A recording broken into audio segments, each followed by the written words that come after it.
What is going on, everybody? Nick Costa here, and welcome to this video lesson on technique fundamentals. This lesson is to help you make sure that you could check your technique to confirm that you're playing with absolutely no tension. I'm excited to get into this with all of you, so let's get started. Now, regardless of the style of percussion that you enjoy playing, whether it's marching percussion, classical percussion, or even drum set, the last thing you want to do is play with any type of tension.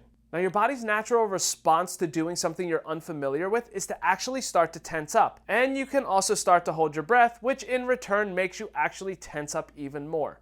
That is the very last thing you want to do when you are playing the drums. So, if you are a beginning student, maybe you're a fellow educator who needs to assist their students, or you just want to check your technique, this lesson is for you. Now, full disclosure, this entire lesson I am going to be focusing on open match grip. So with open match grip, what I'm actually talking about is that you're holding the sticks in a match grip configuration, meaning that both sticks are in line with one another. This also means that there is an opening between your thumb and your index finger. Nothing is closed off. So let's talk about how to hold the stick. If you're using a Vic Firth stick like I am here, you're going to notice that there's this VF flag. That is where you're going to hold the stick, which is also known as the fulcrum. Now, how to hold that stick? You're actually going to hold it in between your thumb and your index finger. You're simply going to rest the stick on that very first crease or digit of your index finger. You're then going to hold it in place with the pad of your thumb. Now, what you want to do is you want to pretend as if that is a door hinge. If the door hinge is too tight, the door can't open or close unless the whole wall moves, in this case, your entire hand. You want to make sure that you are holding it enough that that stick can actually move freely without the need of moving your fingers, your hand, or your wrist. From there, what you want to do is take the other three remaining fingers and wrap them around the stick. Now, when you wrap your fingers around the stick, the last thing you want to do is pull the stick into your hand and then glue it to the pad of your hand. You want to make a little pocket in between those fingertips and the pad of your hand, so if you were to flick your wrist, you'll see that that stick actually moves back and forth between your fingertips and the pad of your hand. You're also going to notice that the index finger actually goes past the stick. As soon as you hook that index finger around the sticks, you're actually producing a little bit of tension on the inside of your arm. So making sure that that index finger is actually going past the stick like it is here just confirms that there's no tension there. Now, if you've been doing that with one hand, you do the same exact thing with the other hand, and that is going to confirm that you are holding those sticks in a nice and relaxed state. You're going to notice that if you closed off your thumb and your index finger, you're actually creating tension on the inside of your arm. Taking it one step further, if you are gluing that stick to the pad of your hand and pulling it in with your fingertips, you are then creating tension on the outside of your arm. So, if you do both of them, your entire arm is now tense. Whereas if you're playing in an open match grip, there is no tension at all. Now, from here, what you actually want to do is just rest your arms at your side and then bend from your elbow. You're going to notice that naturally, if you look down at your hands, starting with your index finger knuckle and working down towards your pinky knuckle, they progressively get lower. This is known as American match grip. Now, if your hand is completely flat, that is known as German match grip. And if your thumbs are completely up, that is French match grip. But once again, I want you focusing on American match grip. So once again, place your hands down at your side, just bend from your elbow. Now, if you take a look down at your hand, you're going to notice that there is an opening between your thumb and your index finger. Your index finger is going past the stick and not hooking around to grip it.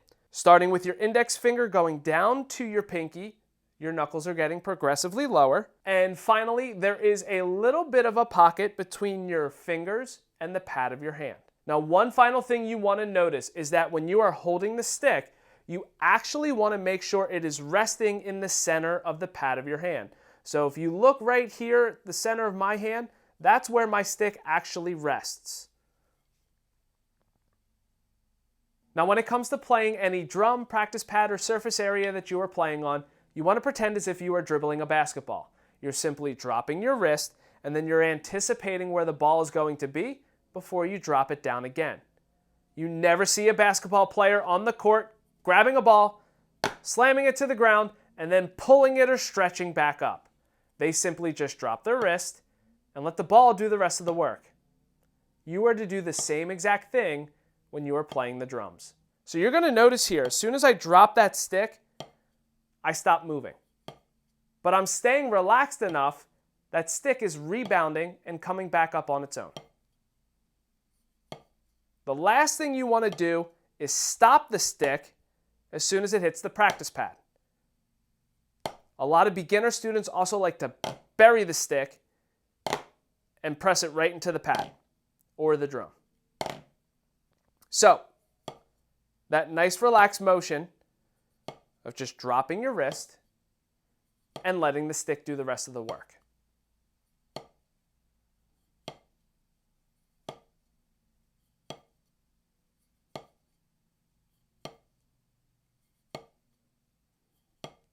So for this very first exercise, what you are actually going to do is you're just going to alternate 4 notes. Starting with your right hand, you're going to just play your right hand, your left hand, your right hand, and then your left hand again. You want to make sure that you are holding the stick exactly like we just discussed, and you want to make sure that the stick is rebounding. So let's go ahead and give it a shot. Play along with me. 1, 2, ready, and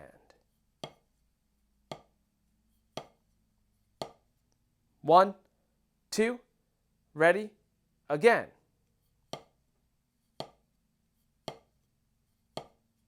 1, 2, ready, again.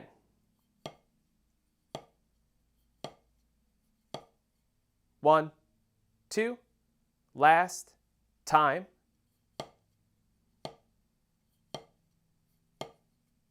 So let's go ahead and move on to exercise number 2. This is where you are playing 4 sets of doubles in a row. Once again, starting with your right hand, you are going to play right, right, left, left, right, right, left, left. And once again, you want to make sure you're staying relaxed enough that those sticks are rebounding off of the surface you are playing on. Let's go ahead and give it a shot. 1, 2, ready, and 1, 2, ready, again. 1, 2, ready, again. 1, 2, last time.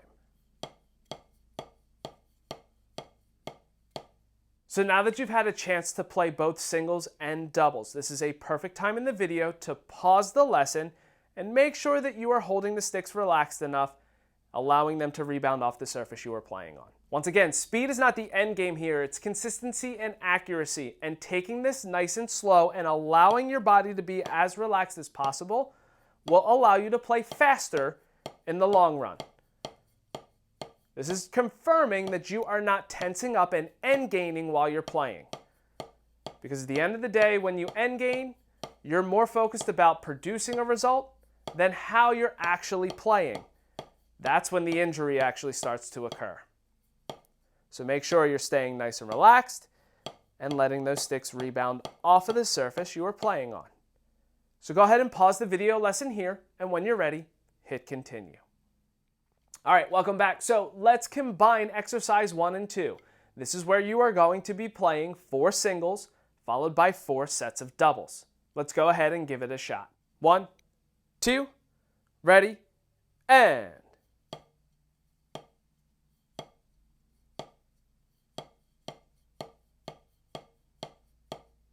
1, 2, ready, again.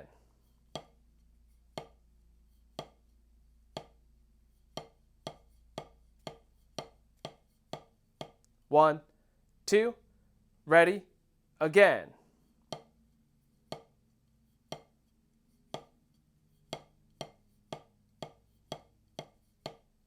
1, 2, last time.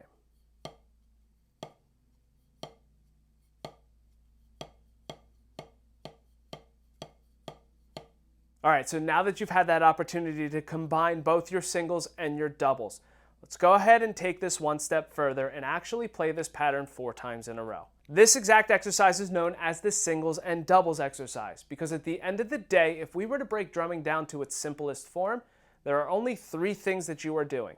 You're playing combinations of singles, doubles, and accents. So let's go ahead and give this a shot. Play the singles and doubles exercise 4 times in a row without stopping. 1, 2, ready, and...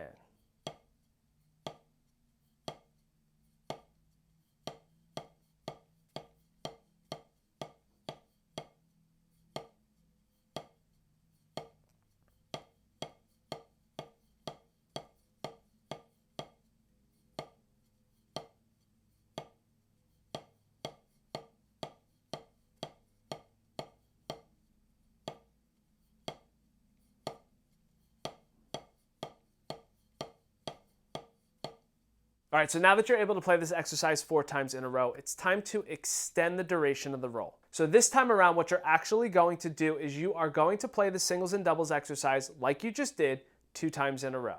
The second half of the exercise, however, you are going to extend each duration by 2. So instead of playing 4 singles, you are now playing 8 singles. Instead of playing 4 sets of doubles, you are now playing 8 sets of doubles. The whole concept with this is now you are playing a roll for a longer duration, which can become a little bit more challenging to stay relaxed while you do. Now, before we dive into this exercise, you are going to actually play that 2 times in a row and then give yourself 1 measure of rest so you can reset before you try it again. Let's go ahead and give it a shot. 1, 2, ready, and...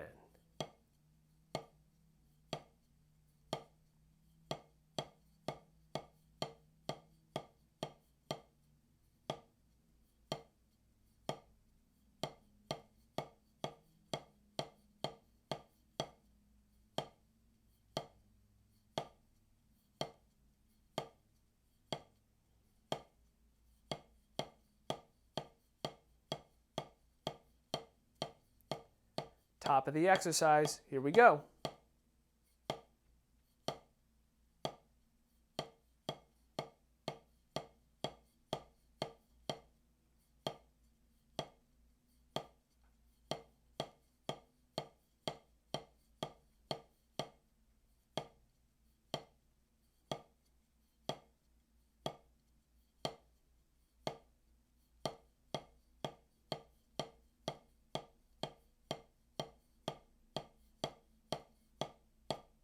All right, so now that you've had that opportunity to extend the exercise, let's change up the subdivision. So rather than playing your singles in a quarter note subdivision and your doubles in an eighth note subdivision, you are now going to play your singles in an eighth note subdivision and your doubles in a 16th note subdivision. Another thing that you're going to notice as you're playing in these subdivisions is that if you look down at your wrists, they actually don't get faster or slower as you play. They actually stay at the same tempo. So let's go ahead and give this a shot and play that extended singles and doubles exercise 2 times in a row before we reset and try it again. 1, 2, 1, 2, ready, and...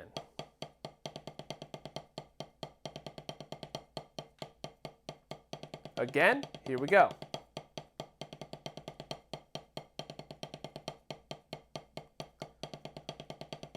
Reset, do it again, and...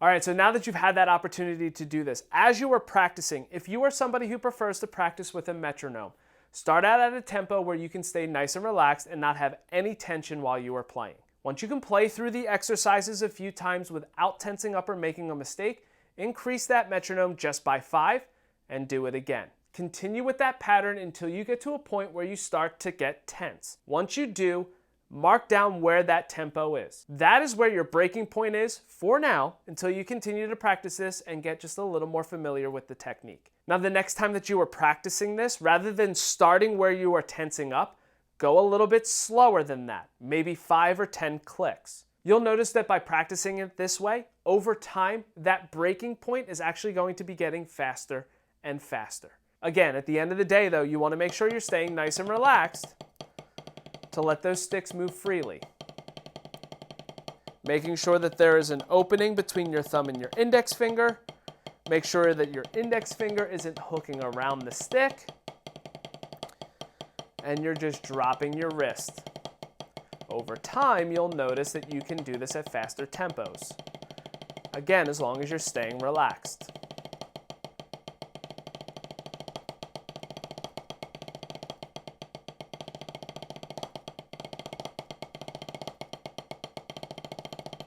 Now, if you have any questions on this, feel free to reach out to me at nickcostamusic.com and I'll try and help out any way that I can. But if you are viewing this on YouTube, you can also just leave a comment in the comment section below and I'll try and respond and help out any way possible. Now, if you are viewing this on YouTube and you did enjoy the video, make sure that you give it a thumbs up to help other people find this video. And while you're at it, hit the subscribe button as well as the bell notification. That way you're notified of any additional content that I upload to the channel. And that is it. Thank you so much for checking out this video. Hopefully you've gotten something from it. And until next time, see you later.